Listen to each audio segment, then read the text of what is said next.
Difficulty's been a hot topic in games in the last handful of years. It feels like just yesterday I was watching clips of people dogging on that journalist who couldn't get through the tutorial of Cuphead. I feel bad for that guy. That clip blew up and even a pigeon figured it out before he did. The popularity of Elden Ring and how many new people it brought into the Souls genre reignited the debate of whether or not those games should have a difficulty setting. I'm dodging it! I'm dodging it! I'm dodging it! People usually like hard games nowadays, but this game that I'm talking about is just a different kind of hard. It's not difficult because you're fighting some bosses that you have to memorize attack patterns for, or because you need some really fast reflexes to dodge unforgiving attacks. This game is just hard because it hates you. That might be exaggerating, but it really feels that way. The game I'm talking about would be Pathologic 2, and if you haven't heard of this game before, you'd be forgiven. I wasn't able to find definitive numbers, but according to one website, the game has only sold 406,000 units. Of course, this is only based on Steam stats, but it's where I believe the majority of the player base is. The first time I played this game, it ended horribly. And I told myself I'd eventually come back to it because the world was so interesting to me. But I put it off, and I put it off, and I put it off. And for good reason. I hadn't played such an unforgiving game before. Picture this. You're fresh out of college that got cut short due to a pandemic, fresh out of most of the immediate effects of that pandemic, and you decide to boot up a game that involves saving a town from a plague. All the stress of that time in your life conveniently funneled into a game, but this time, you are the one who's responsible for taking care of the town and ending the pandemic.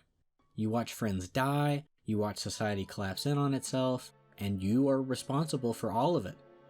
Pathologic uses this suffering and failure to communicate something about helplessness, empathy, and survival to the player. I knew I had to come back though. Just like Dark Souls, there was something special about this that told me I needed to overcome its challenges so I could experience what it had to offer.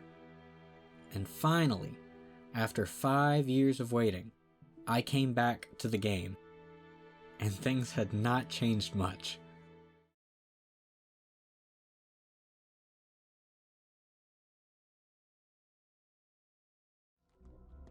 Gonna be okay. Gonna be okay. Please give me food, man. Come over here. Nope. Gotta go. I know what must be done. I know what must be done. Holy God, church. Is there water? Ah!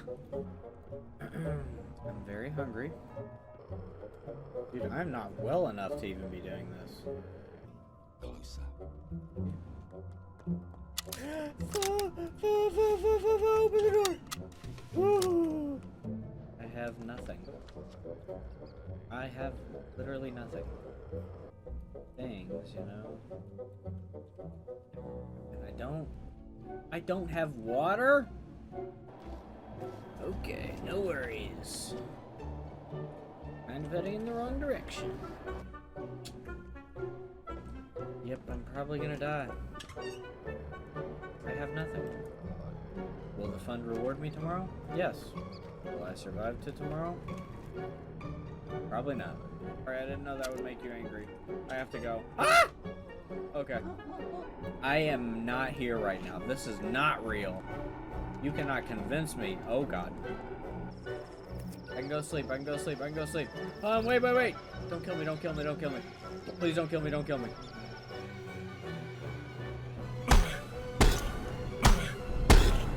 Get wrecked! Please don't kill me. I actually can do this. Oh God. I can't see, please! Okay. What does this mean for me? Oh no! Loot. I can't pick up a package? No, start fighting! Fight back! Dang it, come on! I don't know. Please! There's so many of you, please! And I'm so thirsty. I'm back again, buddy. How's it going?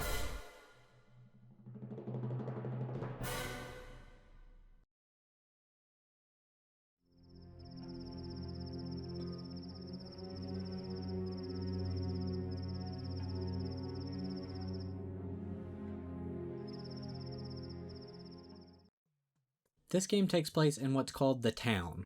It's a fictional, European-style town out in the middle of nowhere.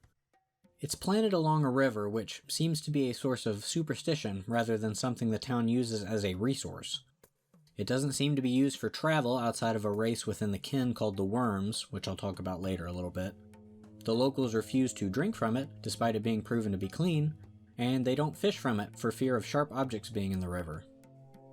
The town is divided into quarters, and the quarters divided into districts. The quarters and districts all have unique locations and characters that you'll be visiting for different reasons. Some of the more important locations include the cathedral, which should not be mistaken for a religious building, the polyhedron, which is a massive, physics-defying tower off in the west, the theater, which later also becomes a hospital, the town hall, and your lair. There are two main groups of people here, the more modern townspeople and the kin. The town, while taking on some of the superstitions and views of the kin, don't see them as equals. The kin live mostly independent from the town and are natives to the land. They have their own culture and customs, and their camp is set deep into the outskirts. Those from the kin that work inside the town work in what's called the termitary, essentially as slave labor for the Bull Enterprise, the main industry of the town. The town is not a particularly pretty place, but it's functional. In the same way a body functions, so does the town. The major buildings are the organs, the roads the veins, and the people the cells, all built to serve different purposes and relationships. It's a character of its own. Alive, but sick, even before the plague comes. Only functional because it has to be, not because of some natural synthesis between all the parts. Artificially woven together, as your dad would put it. You feel it as you walk around the town. The streets are quiet. Wind and footsteps are all you'll really hear most of the time. People don't speak to each other, playgrounds sit quiet, like everyone is already waiting to die.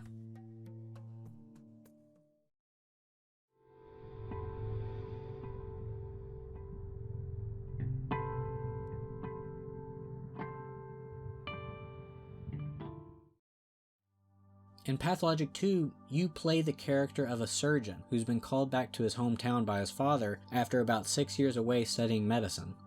In his letter, he expresses hope that you'll come back as soon as you can, because he's worried about the town and feels that there is a difficult trial approaching.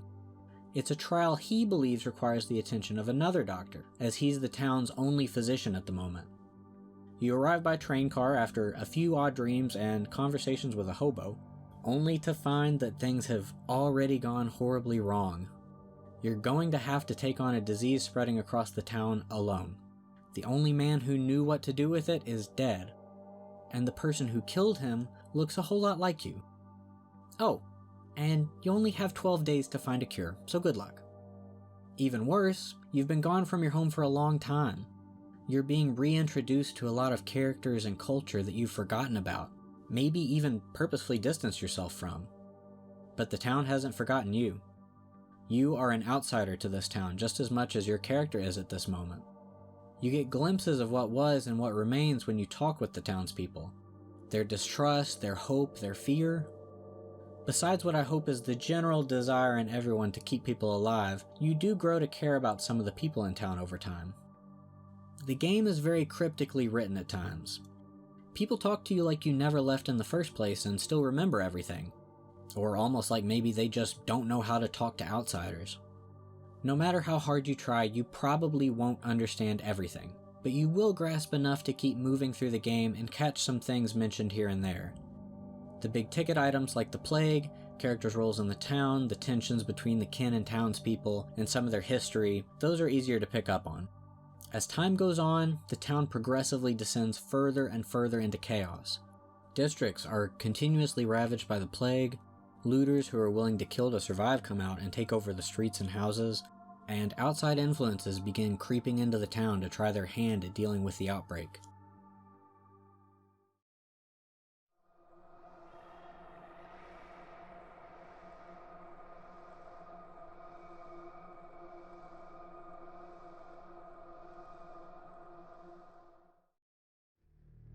This is not really an enjoyable game to play. The game doesn't look all that great, and it runs horribly, The gameplay is grueling and punishing, and the story can be confusing. Even in this playthrough, I was taking weeks in between picking up the game because of the stress. And yet, it is one of the most interesting games I have ever played. The sense of responsibility and investment I felt in this game is unmatched. You really feel like a town full of people is relying on you to save them, and you see that's true in many instances. As you try to navigate the town falling apart at the seams, you have responsibilities to keep up with.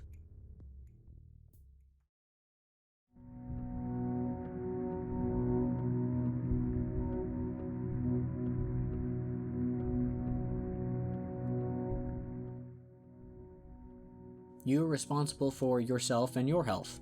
This is a survival game in part. Punches hurt a lot, knives a whole lot worse. You have to consider when and how you'll eat, sleep, and drink so you don't die. You have to contend with your immunity by wearing protective clothing and taking immunity boosters. And some damage you take in the game is permanent. You don't get to sleep it off like others. How you go about keeping up with your health is entirely up to you. You can choose to do it the proper and legal way, or the much less legal way. You can find water in barrels and fountains set up throughout the town. There are stores you can go to spend money, or at a later date ration slips, to buy food, medicine, and clothing. Until the town sets up a fund for you in your work though, you don't really have a way to make a lot of money on your own. There is a barter system the town has built itself on that you can use in the meantime. You trade things based on the value each individual assigns to certain objects. Kids typically like small snacks or trinkets, while most adults prefer tools or materials. Even in those categories though, you have people assigning different values to those items. There's a reputation system in this game, and if you trade at a higher benefit to the person you trade with, your reputation in that district will increase. Certain game events and your moment-to-moment choices also affect how the town sees you and reacts to you. Fall too low in your standing, and people lose trust in you. Regular townsfolk won't let you into their houses or trade with you, and shops will refuse selling to you. If you're too hated, guards will even attack you on sight. Weapons and clothes are also useful tools to keep up with your health.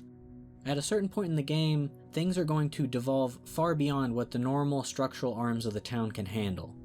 The plague will be ravaging districts over and over again, and after the plague has passed through a district, it becomes filled with looters who have no problem killing you for what you have. Clothing provides protection against physical attacks as well as plague infection. Dedicated weapons are hard to come across in the game, but even normal scalpels and lockpicks can be used as weapons. These will be useful when going into those dead districts. The downside is that weapons and clothes have durability meters, and they deteriorate over time and through use. You can use certain scrap pieces found around town to fix them at your workbench, and you can also buy upgrade kits to upgrade your cloak to give you more inventory space. There is a not so funny thing that will happen where you'll be fighting a mugger and you accidentally punch another townsman who comes to help you, and then they turn on you and you're fighting two people. One-on-one combat is hard enough in this game. Two is too much and is a death sentence a lot of the time. After this happened a couple times, I gave up. I'd watch people get mugged in the streets as I passed them. My life and what I was doing was more important than risking stopping a mugging, as sad as it sounds. I stepped in more once I got a decent gun, but those are not the foolproof weapon you might think they could be. They jam or misfire often, and the time it takes to reload might give your attacker room to close the gap between you and him and strike. Hits that land on you disorient you and leave you open for more attacks, almost guaranteeing your death. This is a game of high stakes and potential reward. Not even a high reward most of the time. You could go searching a house for a small bite to eat only to end up choking on virus dust and becoming infected, or getting the beatdown of your life by random looters. Infected districts get barricaded off, nobody in or out except you, and you better gear up before you go in, get some protective clothes, and keep up with your pills or homemade medicine. Too much exposure? Infected.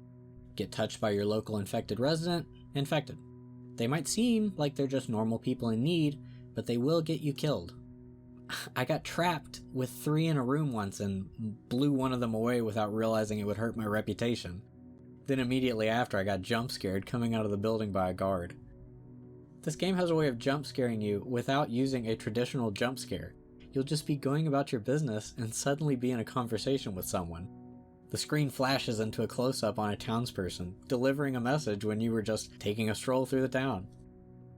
But just when you think you've learned how to keep yourself alive, the game also asks that you save others.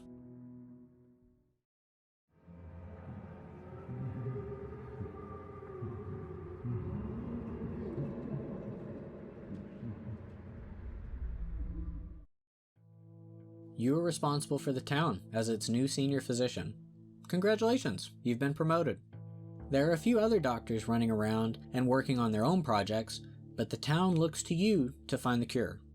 You'll be creating homemade tinctures to boost immunity in yourself and other important characters, perform surgeries on people to save them from wounds or to harvest their organs, ideally if they're already dead, and diagnose patients sick with the sand pest to find the best way to alleviate their pain and keep them alive until you can find a cure.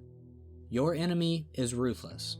The sand pest spreads quickly and doesn't leave its victims alive for longer than a day most of the time. At some point in the game, the theater is converted into a hospital in order to better tend to the sick. This is where you're going to spend most of your treatment time. There's also a fund set up for the doctors in town. Depending on the amount of work you do as a doctor, the fund pays you up to a certain point, and at the end of each day, you can collect your reward at the town hall. As a doctor, you firstly want to immunize yourself and important characters as best you can. That is done by giving characters immunity booster pills, or by giving them your own immunity boosting medicine called tinctures. There's a workstation you'll eventually become familiar with that allows you to create these mixtures. You need clean water and a blend of 2 different herbs that can be found throughout the town and in the countryside.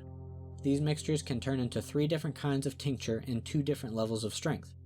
The 3 different kinds will alleviate one of the 3 parts of the body that the plague will attack: the bones, the blood, and the nerves. The tinctures are also useful in revealing what part of the body the plague is attacking when you're treating infected patients. However, when dealing with a sick patient, tinctures cause them pain when being administered. While you play whack-a-mole with the pest, you'll have to manage patients' pain with morphine until you find where it's hiding. Once you do, you can use medication to reduce symptoms of the plague without worrying about pain levels. Some patients will give you a harder time finding that plague than others. In that situation, with limited resources, I found the best option was to guess on what part was infected and use the corresponding medicine. Sometimes I guessed right, but sometimes wrong. It was probably 50-50. Medications that reduce symptoms can be found in pharmacies or through trade with locals. You can also create them yourself by combining tinctures with healthy or infected organs you collect. As mentioned before, you have options for getting organs. I believe the only way you can do it without being looked down on is if you take from the dead that end up in the hospital. Like tinctures, there are 3 kinds of medicine with 2 different strength levels. The medicines also target one of the 3 parts of the body. Once you've administered medicine to a sick patient, you've done all you can. All that's left is to wait and hope they survive the night. You'll be making these tinctures and medicines at some workstations in your lair. Tinctures are instantly created upon clicking Create. The medicines that dull the symptoms of the plague take at least a couple of minutes to produce. The workstation for the medications, like the workstation for your clothes and tools, can be upgraded. Once this is done, you have more crafting slots to prepare medicines while you're away. At the end of each day, you're given a breakdown of how many people got sick, how many people died, how many people killed themselves, and how all of the main characters fared throughout the night. Healthy characters who find themselves in infected districts have a chance of becoming infected, and sick characters have a chance to succumb to the pest. You lessen the chance of each if you spent the day visiting them to administer immunity boosters in the cases of the healthy, and medicine in the cases of the sick. Then a phantom voice delivers an ominous message about things to come. Time flies faster and faster with each passing day. A day is over and night falls. And in that brief night, something will be irretrievably lost. All this just to keep people alive longer. It does nothing for getting rid of the plague.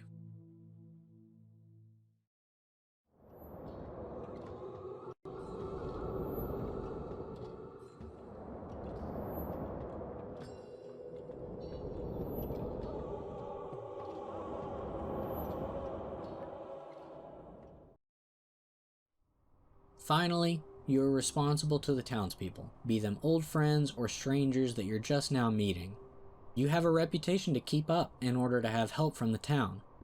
There are requests and missions given to you, and you can choose when and how to follow up. There's a whole lot going on in the town besides the plague that will be of interest to you, particularly in searching for clues of a cure. It's best not to take too long though, as time is always passing. Some matters are going to be more urgent than others, and no matter what, all points of interest will eventually go away. I've never seen a world react to a player like this one does. Decisions you make can have far-reaching consequences, and a lot of times you're making these decisions without fully understanding what's going on. That may be because characters don't have the full story to give, they purposefully withhold information, or maybe just that other things have been happening in the background that throw wrenches into plans you made.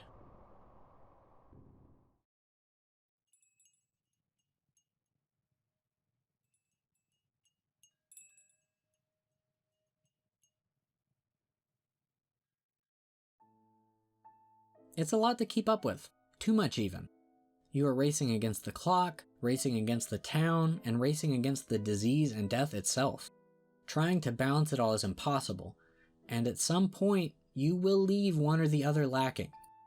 That, or you'll just get unlucky and be caught off guard by a looter, but you will die. You're not John Halo, you're Artemy Brock, a normal, fallible man. When you inevitably go to take a dirt nap, you'll wake up again in the theater. You'll talk with the director and he'll give you a punishment before you go back out into the world. These punishments are not so forgiving, and the ones that seem like they are emotionally devastating. One of the first punishments I was given was that I would get hungry quicker. At this time I was already struggling with getting money for food, and down the road, it only got harder with a particular moment in the story. Your deaths mean your health, hunger, and energy get debuffed. They are all performances you have given in the pursuit of the play. You come back with new knowledge on how to take on the future, but you live with your past failures. Smaller, weaker, hungrier, even your spirit starts to weaken. On the topic of emotionally devastating punishments, there's a punishment you'll receive on your second death. The director tells you that you will not be able to hug anyone anymore. Now when I read that, I didn't think it was too bad. And it didn't appear in my game, at least from what I remember, until a very high-stakes moment had just come and gone with a character I'd grown to care about. I wanted to comfort her, but instead, my character remarked that for some reason he couldn't do it, making the encounter just awkward and sad. Even though I couldn't comfort her, at the very least I can say I had the time to make sure that collection of events went the way I wanted it to. I can't say that for everything that happened in my playthrough.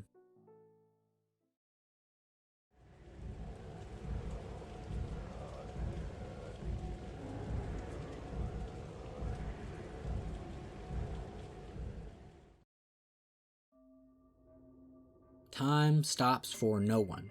This saying applies to Pathologic. While you go about trying to keep up with requests and the general duties of a doctor fighting a plague, you'll be pulled in all directions. You won't be able to get to everything. Many calls will go unanswered. And you can't save everyone. Many will die. It reminds me of the Persona games in a way, where time is very important. When you ask Persona what to do with your time, the game replies, take your time. The entire mantra of Persona 5 is take your time. You see it every time you load into a new area. You have to stop and think and really plan out how to progress your character and relationships, and time doesn't move until you do. This game flips that idea. When you ask Pathologic what to do with your time, it replies, what time? Nothing in this game waits for you. Even when you're sorting through your cabinets in the lair, time is passing. At a point in the game, time begins passing by faster than it did at the start, leaving even less time for you to do what you want and need to do. I think the only time it stops is when you open some of the menus. There were times I would just sit on the map screen or the thought screen, just looking at it and thinking. When I was out doing stuff, I would constantly check the time to see how much time was lost and figure out how I would fit in everything I needed to do. I love and dread this idea. Realistic freedom and choice. There's nothing more fulfilling and also disheartening about it. You have to own your decisions, knowing that each path you choose means possibly forsaking another entirely. You live with this feeling constantly, knowing that eventually there is an end to it all, but dreading it.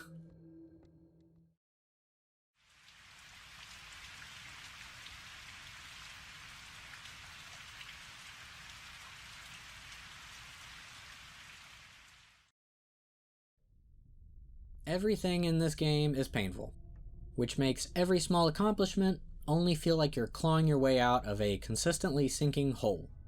It's like being in an endless ocean.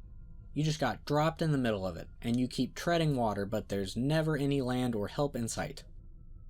A type of horror I love that I think this game nails is emotional horror. I'm not sure if it's a proper term, but it's something I've coined in my head ever since watching Hereditary. Most of that movie is not horror of the typical variety. It's the horrors of what can happen in real life. It just so happens to be caused by supernatural forces. The most horrific part of that movie to me is not the summoning of an evil spirit. Something terrible happens as a result of basically a curse, and it's the fallout from that. It's something that I've become fascinated with after watching it, and I rushed to watch the director's next movie when it came out in theaters. There were pieces of it in Midsommar too. There are moments in this game that made me truly fearful. One of them is when the town fully realizes that the sand pest is back and they start issuing quarantine orders. Major figures meet at the town hall and they ring the alarm bell. No matter where you are in the town, you'll hear it echo throughout the streets.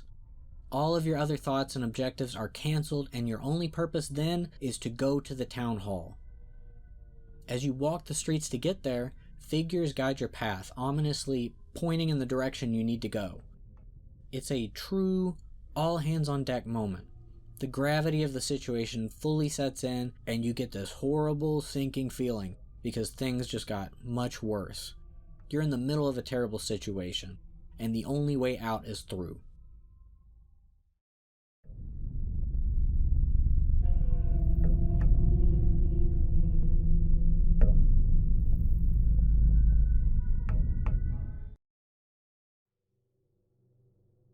In this section, I kinda wanted to just go over some theories and ideas I had about the story as I played and finished the game. It does contain some spoilers, so if you're worried about those, it may be best to skip to the conclusion. We learn, or at least I learned towards the end of my playthrough, that there are these understudies running around at the same time as you. Their purpose is to fill in for you on your next death, so they follow you and they watch the things you do and say so that they can accurately play the role of Artemy. However, the understudy I ran into deviated from that and decided to do his own thing, shooting a courier I was trying to track down to make sure he delivered a package safely. When you confront the copy to figure out where the courier is, he explains that there are many understudies waiting to take your place when the time comes. When I heard this, I immediately reconsidered a lot of what had happened throughout the game. What if the less you die, the less understudies there are to mess up plans you make? What if that courier could have delivered that message safely if I had just died less? There are other moments in the game where it seems that events that only you should know about are being manipulated by another party. What if the reason for this is that there are understudies who've been following you and decide on a whim to take on your role a little early? I also believe this realization lends credit to the idea that the townspeople did see you kill your dad. The killer was never found in my playthrough. What if it was just an understudy going rogue and choosing to kill Artemy's dad? I'm also unsure about choice in this game. I know that there are different scenarios that play out depending on choices you make, but after a while, I always felt like no matter the choice I made, I was moving towards certain outcomes. There are quotes from this game that make you feel like your choice is yours to make, but there are just as many, if not more, that imply we have no control over what happens. Mark Immortel tells you that if you want to climb out of the pot, you have to burn your hands. Artemy can tell the Bachelor that any choice is right as long as it is willed. What if no choice can be willed? If no choice is willed, it follows that no choice is right. There are many moments in the game where other characters express a belief that there are just events that are meant to happen. Bad Grief becomes convinced that we're being controlled by a puppeteer, unworthy of even being called people. The bird mask people tell you that you're fighting fate and you won't win. Aglaia tells you there is an immutable and rational order that fate itself has composed. All things run their inevitable courses down the topology of the universe toward the mass of this black gravity. Maybe some things are just too great to overcome. This game is technically taking place as part of a play, hence why you meet with the play director when you die.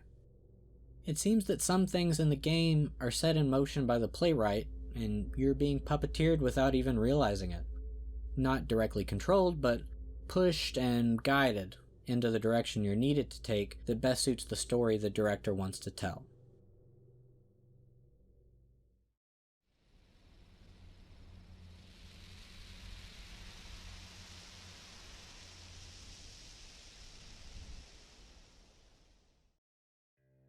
In the end, when I had managed to cure the plague, I didn't feel good. Sure, I'd saved a lot of lives in the end, but a lot had died along the way. Many major characters I talked to didn't get to see that the plague could be ended. They probably died thinking that the town was done for. Here it was the second time this town had faced the plague, and they had an amateur doctor heading up the relief effort this time. And the way I cured the plague seems to have caused a group in the town to begin dying off. It was sad to walk around in the aftermath and talk to those who'd survived, discussing life and the future, while these reflections of those that passed on watched from the spot that they would take up if they'd survived.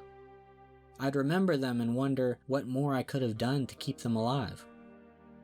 If you want a game that makes you feel good at any point, I would not suggest this game. This game is agonizing in the gameplay, in the story, and in its consequences. But if you want to play a game that fully realizes the stress of being the only doctor in a town dying of a plague, then this would be your match. My mind was consumed by the role, and even in my long gaps of not playing, I was thinking about it like a true masochist.